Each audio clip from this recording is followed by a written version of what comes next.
sintonia, troca de experiências e um bate-papo descontraído sobre o espiritismo na sua manhã.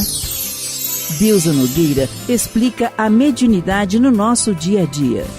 Começa agora, na sua Rádio Rio de Janeiro, o programa Conversando sobre Mediunidade. Queridos amigos ouvintes da Rádio Rio de Janeiro, emissora da Fraternidade. Deusa Nogueira, conversando sobre mediunidade. Vamos continuar o estudo dessa obra no mundo da mediunidade, do espírito Odilon Fernandes, através do médium Carlo Bacelli. E hoje vamos para o capítulo 31. No capítulo 31, ele coloca como título Atividade Paralela, e ele comenta a segunda carta a Timóteo, capítulo 4, versículo 2. Prega a palavra, insta, quer seja oportuno, quer não, corrige, repreende, exorta com toda a longanimidade e doutrina. E ele vem falando para a gente assim. Eu vou começar a falar sobre o sentido de longanimidade, virtude de suportar com firmeza contrariedades em benefício de outrem, magnanimidade, generosidade. Então ele diz, que ele suporte tudo isso, com toda essa virtude e doutrina. E aí ele começa a falar assim, doutor Odilon. Paulo recomendava a Timóteo que de todas as formas o jovem discípulo pregasse a divina palavra, que não se deixasse abater pelas circunstâncias, que não se intimidasse e que não esperasse melhor tempo para fazê-lo. E é interessante que isso é bem para nós mesmos, Como às vezes as circunstâncias nos abatem. E são circunstâncias assim passageiras. Agora mesmo, aqui no Rio de Janeiro é Rio 40 graus, Mais do que 40. E o calor. E nem todas as nossas casas têm uma climatização, porque é algo muito caro, Então nem todo mundo tem. Mas a gente pensa que os antigos, os fundadores, não tiveram isso e trabalharam. Mas essa circunstância, muitas vezes, é para eu entrar de férias, pedir licença para não ser incomodado, Outras vezes é a presença de alguém, em que ao invés de eu cuidar daquilo que eu preciso fazer, eu fico olhando, Eu fico olhando e fico pensando assim, mas eu acho que eu não sou obrigado a aturar a indisciplina do outro, eu não sou obrigado a trabalhar com alguém. Gente, são circunstâncias. Será que a gente vai deixar de pegar o avião porque vai alguém que a gente não gosta? Que é do partido diferente? Não, mas aí a passagem é cara. Pois é. A gente vai deixar de receber um pagamento, uma bonificação, porque não veio do jeito que a gente quer? Então, é isso que ele fala, Que a gente não se intimide por essas situações que fazem parte da convivência humana. Outras que fazem parte das vicissitudes da vida material, as questões climáticas, as questões de trabalho, as questões trabalhistas, fazem parte da experiência de estarmos reencarnados. E Odilon Fernandes continua falando uma coisa bem séria. O médium sem determinação, que recua ante o primeiro obstáculo, que vacila na fé, que cede à pressão social e religiosa que o submete e que não se compenetra do papel que cumpre sobre a terra, não logrará o desempenho da tarefa que lhe foi entregue. Olha que coisa séria, meus queridos. É isso, Então ele fala, sem determinação, que recua diante do primeiro obstáculo, que vacila na fé, que cede à pressão social e religiosa que o submete e que não se compenetra do papel que cumpre sobre a terra, não logrará o desempenho da tarefa que lhe foi entregue. Então, na verdade, a gente acaba sendo médio das circunstâncias, mas a família é de outra doutrina, eu vou para a doutrina da família para viver em paz. Gente, é tudo muito transitório. Vai acabar. às vezes vai acabar até nessa encarnação a possibilidade da convivência, se não foi fundada no afeto, se foi fundada em imposições ou conveniências, vai acabar, né? E isso quer dizer o quê? Que eu não estou compenetrado no meu papel, né? Eu não tenho certeza. Eu acho que eu vim à Terra para passear, para festejar, para tudo isso, né? É também uma oportunidade, mas não é só isso. Porque tudo isso passa. A paisagem que eu vi há 10 anos atrás, hoje já está modificada, tudo modifica. Aquilo que eu achei que era uma grande beleza, passou. Então eu preciso aprender, lá no Evangelho Ser Perfeito, do homem no mundo. Vou viver como pessoa da minha época, sim. Vou sacrificar até algumas frivolidades que vão me proporcionar um entrosamento social, mas eu vou saber que eu não sou do mundo. E eu vou vivenciar tudo isso com um sentimento de pureza, de limpeza íntima, de honestidade, para que eu não venha me complicar mais tarde, né?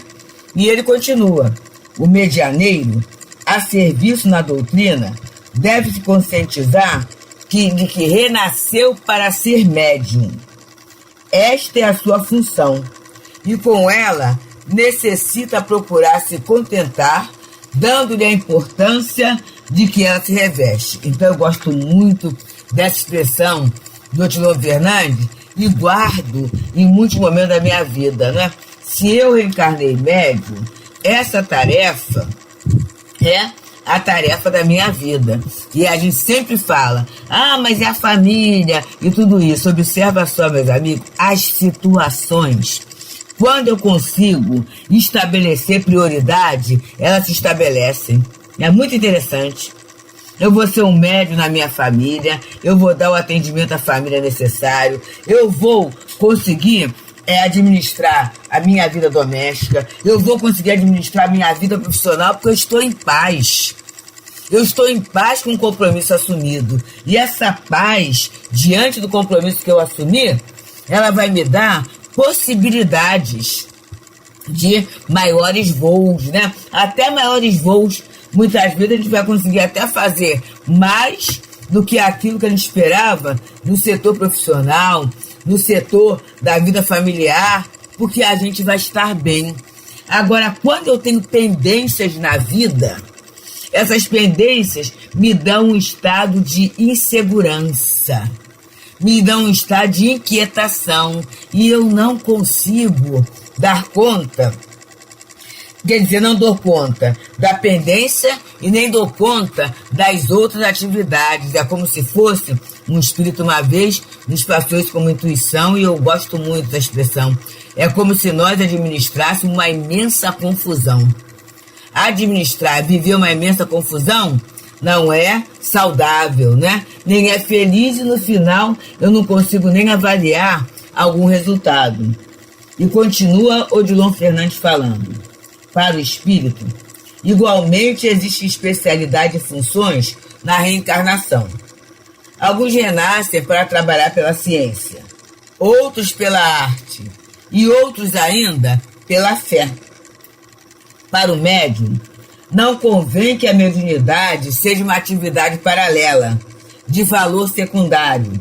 Embora vivendo numa dimensão material, o espiritual, que é eterno, carece de sobrepor-se para o médium, requisitando as suas forças e o seu idealismo.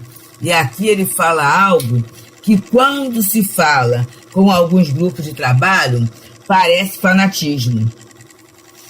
Você é médium quando eu posso, quando eu quero, não posso sacrificar em nada a minha vida pessoal. Por quê, gente? Se a tarefa é importante, a gente sacrifica. A gente exerce atividades sacrificiais para uma festa, muitas vezes, não, para um lazer. E tudo bem, a gente faz. Por que é que para essa atividade que foi escolhida, que foi concedida, que tem como objetivo o meu progresso, a minha melhoria, que me possibilita me relacionar melhor com os outros? Porque é isso, gente. A gente se relaciona com os espíritos, mas encarnados e desencarnados. Esse contato com os espíritos desencarnados nos dá a possibilidade de ampliar o olhar sobre o sentido da vida até junto aos irmãos encarnados. É um bloco de possibilidade, né? Então, não é uma atividade paralela, não é alguma coisa secundária, não é alguma coisa que eu faço quando dá tempo ou se eu tiver a possibilidade, porque a reencarnação está passando. Assim como anos, meses passam e eu tenho compromissos, e quanto mais eu adio o compromisso, mais sério. Hoje mesmo estamos aqui, eu estou gravando na minha casa, e teve uma questão de uma concessionária funerária lá da família do meu marido, que o Weber, se responsabilizou. E aí chega uma fatura atrasada.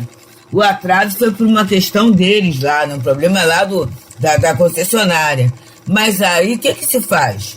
Se liga para lá, se pede que envie o boleto e vamos resolver isso logo, porque não adianta deixar para lá. Não adianta pela questão da ética, pela questão moral, e não adianta também por uma questão prática. Se nesse meio tempo um parente desencarna e precisa lá do túmulo, como é que vai ser? Percebemos, meus amigos? Então, para que colocar mais preocupação na nossa cabeça se a gente pode viver em paz? Se a gente pode administrar a nossa vida com paz?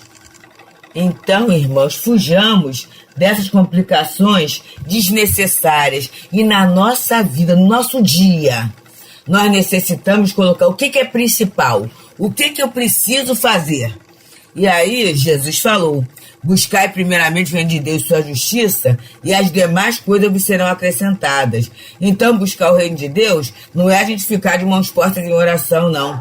Mas é a gente cumprir os deveres, porque a partir do momento que eu coloco aquilo que tem que ser feito como prioridade, a partir daí tudo vai se encaixando. É natural, é a lei da vida. É o essencial e o acessório, é a questão de figura e fundo que nós necessitamos bem administrar. E continua então Odilon Fernandes falando: com certeza, Timóteo se esforçava pelo próprio sustento e tinha as certas obrigações familiares a cumprir. Os apóstolos não faziam profissionalismo religioso. Aceitavam, como não poderia deixar de ser, a generosidade dos que se propunham cooperar, através de seus recursos financeiros, com a obra do Evangelho. No entanto, restringiam ao máximo as suas necessidades e lutavam pelo pão de cada dia. Porque a gente às vezes pensa assim: mas então, para eu ser um médium eficiente, alguém vai ter que me sustentar. Ou eu vou ter que largar minha atividade toda para trabalhar só na mediunidade. Queridos, não é esta a ideia. Não é este o sentimento. Não é esta a orientação. A gente tem que aprender a colocar as questões no lugar. Então, naquele momento, eu preciso sobreviver? Preciso sim. Agora, será que eu preciso de tudo que eu acho que eu preciso? E eu estou falando em termos de salário, em termos de necessidade, né? Será que eu tenho os meus gastos organizados? A nossa Nádia do Couto Vale, nossa querida amiga, quando ela fala nas questões do consumismo, né? E uma das situações do consumismo é o quê? É vender uma ideia de que é indispensável algo que é totalmente dispensável.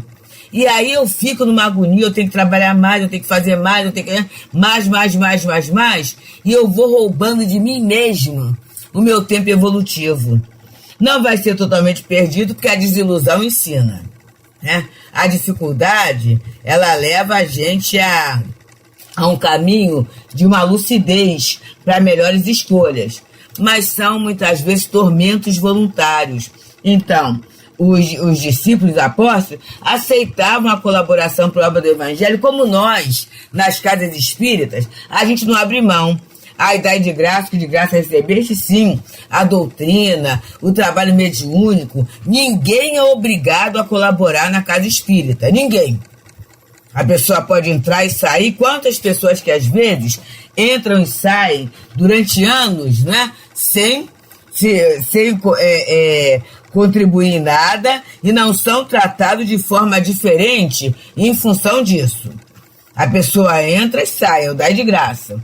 Mas a gente aceita a contribuição, né? Aquela pessoa, qualquer tipo de contribuição, a contribuição financeira, a contribuição do trabalho. Nesse momento que a gente está gravando mesmo, tem uma equipe, a nossa Cecília, a nossa Marina, a nossa Bárbara, não é? A nossa Mônica, a nossa Marion, é um grupo grande que está lá. A nossa queridinha Ouro, nossa jovem, estão todos lá trabalhando na faxina, na organização da casa. Por quê? Se recebeu uma quantidade de roupas para doação, e aí as roupas são separadas, são catalogadas, o que tem que ser lavado é lavado, tem que ser passado é passado, para ser dado ao beneficiário em condições. Então tem um grupo trabalhando, né? Força de trabalho também é doação. Que às vezes a gente acha que é só dinheiro, mas se você tem o dinheiro e não tem quem faça, você perde. Então tem gente que dá o trabalho, tem gente que dá o talento, né? Tem gente que dá ideias. A casa entrava água beça, vazava muita água. De repente uma companheira, nossa Francisca, fala assim, se fizer uma cobertura não cai água. E aí, mas a casa vai ter que ir abaixo para a construção, tudo isso. Mas enquanto isso, aí nós compramos telhas plásticas, amigos. Ganhamos morões de madeira. E aí está lá feito e resolvemos o problema. Estão vendo, gente? Então, a casa espírita, o trabalho evangélico, ele não prescinde da doação e da participação, da colaboração dos companheiros. Mas isso não impede que a gente se sustente com o nosso trabalho. Isso não impede. A gente pode até ajudar o outro companheiro, né? Que às vezes está numa dificuldade, ou às vezes até ele faz a tarefa que a gente necessita e a gente contrata o serviço da pessoa, está tudo bem. Mas é essa a nossa questão, não exigir. E aí ele vem dizendo, doutor João Fernandes, nessa lição, a atividade paralela, e ele diz: Simão, Pedro e André eram pescadores, Levi e Mateus, coletor de impostos, Bartolomeu, pedreiro. O próprio Jesus aprendera a profissão de carpinteiro com o pai. Paulo, antes doutor na sinagoga, do qual era funcionário, foi ao converter-se ser tecelão. Não é necessário que o médium viva da mediunidade para sobreviver. Aliás, a ter que fazer semelhante opção, melhor que ele renuncie à sua condição de médium. O que é material aspira ao que é espiritual. Na mediunidade, o médium possui o que o espírito pretende. Ele pode ser comparado àquela pérola preciosa da parábola de Jesus. O homem que a encontrou despojou-se de tudo que tinha para compará-la. As necessidades básicas do homem são demais restritas para que ele mercadeje com os dons divinos, mantendo o propósito de sobreviver. Então aqui está bem claro mesmo, né? O bom senso, o cuidado que o médium precisa ter para, de uma forma direta ou indireta, não mercadejar com a sua mediunidade, né? Então, e ele fala, as necessidades nossas, olhadas assim, elas são bem restritas. Mas é relativo. Ele está falando do básico. Mas eu preciso muito disso, ele diz. É melhor que eu renuncie à minha condição de médium a viver da mediunidade.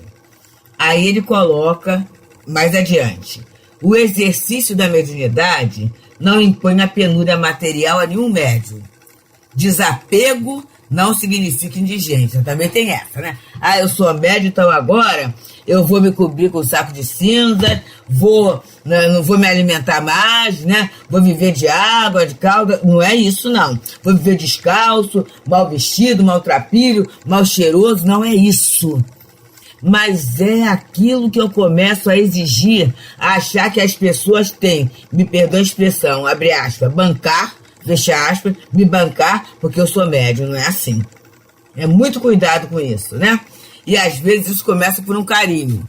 E do carinho a coisa vai evoluindo para uma situação que vira uma exigência. E o médium vai ficar acorrentado a tudo aquilo que vai sendo doado a ele, né?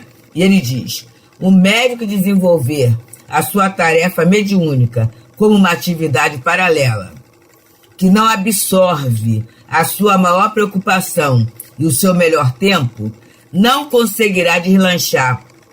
Portanto, para crescer, a mediunidade reclama a vida mental do medianeiro. Olha só, gente. Eu estou na minha vida comum, todos nós, mas eu sou médium. Então, cuidado com o pensamento. Cuidado com o pensamento não é só aquilo que eu não devo pensar, mas é aquilo que eu vou recebendo. E eu sempre falo com muita verdade sobre a Rádio Rio de Janeiro na nossa vida. Eu tenho muito trabalho, assim, em termos manuais, né? Eu cuido de uma casa, né? Então, o trabalho de cuidar de casa é um trabalho manual, né? Da minha casa, a casa que eu moro. E aí, como é que a rádio me faz companhia, essa boa companhia? Porque aí eu me intero da notícia, mas tem os estudos, tem os debates, e isso vai me dando uma riqueza na minha vida mental. Hoje, gente, palestras de estudos online, que coisa boa, né? Temos audiobooks, tem um grupo muito querido que adora as telenovelas, radionovelas, né, que tem no YouTube. Então tudo isso vai enriquecendo a vida mental do médium, e na hora que o espírito chega, ele tem o que utilizar, e aí a mediunidade entra nesse ritmo de crescimento. E o Odilon Fernandes vai já caminhando para o final dizendo assim: no entanto, enfatizemos, nada há que justifique na mediunidade qualquer tendência ao profissionalismo, nenhum sofisma e nenhuma alegação que se apoie na modernidade da época que vivenciamos. A ética jamais será ultrapassada. Isto é muito importante, gente. A ética é Jesus. A ética é fazer ao outro o que eu quero que me faça. A ética é amar a Deus sobre todas as coisas e ao próximo como a mim mesmo. Então, isso jamais será, era naquele tempo. Não era naquele tempo, não. É de todos os tempos, porque é do tempo do Espírito, é do tempo de Deus. E ele encerra essa lição belíssima, intitulada Atividade Paralela, é uma pergunta, dizendo assim: por esse motivo, que o candidato ao serviço mediúnico saiba que não haverá como contemporizar em mediunidade, e principalmente em mediunidade também, não há como se servir a Deus e a Mamon, e que saiba mais. Todo médium deve procurar ao máximo limitar as suas expectativas de ganho material na existência. É isso, né? A gente vai dando uma olhadinha, vai pensando como Paulo, tendo voz do que comer, o que vestir, estejas com isso contente. Vamos limitando um pouco a nossa ambição. Quando se pode ter? Mas aí eu posso ter uma casa confortável, eu posso ter o meu carro. Claro, gente, não é proibido, não é voto de pobreza, não. Mas que esse sentido, essa vontade de ter alguma coisa, não supere, não congestione o nosso campo mental. Não supere o nosso desejo, a nossa responsabilidade de ser um trabalhador de Jesus. Pensemos nisso, meu amigo, e que a mediunidade jamais seja em nossa vida uma atividade paralela, que seja a atividade principal, e com certeza seremos felizes. Muita paz. Deusa Nogueira explica a mediunidade no nosso dia a dia. Programa Conversando sobre Mediunidade.